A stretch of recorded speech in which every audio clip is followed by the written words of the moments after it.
ಕೊಪ್ಪಳದಲ್ಲಿಂದು ಆಯೋಜಿಸಲಾಗಿದ್ದ ಹಡಪದ ಅಪ್ಪಣ್ಣ ಜಯಂತಿ ಕಾರ್ಯಕ್ರಮಕ್ಕೆ ಜಿಲ್ಲಾ ಉಪವಿಭಾಗಾಧಿಕಾರಿ ಮಹೇಶ್ ಮಾಲಗಿತ್ತಿ ಚಾಲನೆ ನೀಡಿದರು. ಕೊಪ್ಪಳ ಜಿಲ್ಲಾಡಳಿತ ಹಾಗೂ ಕನ್ನಡ ಮತ್ತು ಸಂಸ್ಕೃತಿ ಇಲಾಖೆ ವತಿಯಿಂದ ನಡೆದ ಕಾರ್ಯಕ್ರಮದಲ್ಲಿ ಉಪನ್ಯಾಸಕಿ ಸಾವಿತ್ರಿ ಮಜುಮದಾರ್, ಇಲಾಖೆ ನಿರ್ದೇಶಕ ಕೊಟ್ರೇಶ ಮರಬನಹಳ್ಳಿ ಮತ್ತಿತರರು ಉಪಸ್ಥಿತರಿದ್ದರು.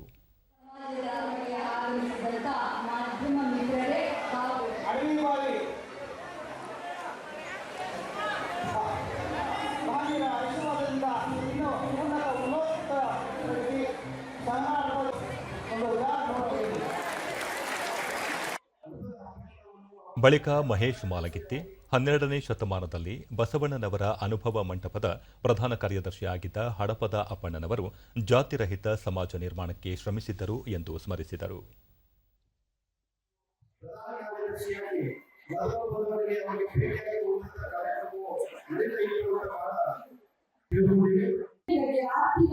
ಉಪನ್ಯಾಸಕಿ ಸಾವಿತ್ರಿ ಮಜುಮದಾರ್ ಮುಂದಿನ ಪೀಳಿಗೆಗೆ ನಾಗರಿಕತೆಯ ಬದುಕನ್ನು ಕಲಿಸಿಕೊಟ್ಟ ಶಿವಶರಣರ ಕೊಡುಗೆ ಅಪಾರ. ಹಡಪದ ಎಂಬ ಪದದ ಅರ್ಥ ತಿಳಿಸುವುದರ ಜೊತೆಗೆ ಅಪ್ಪಣ್ಣನವರು ಭಕ್ತಿ ದಾಸೋಹ, ಕಾಯಕ ತತ್ವವನ್ನು ಪಾಲಿಸಿದರು ಎಂದು ವಿವರಿಸಿದರು.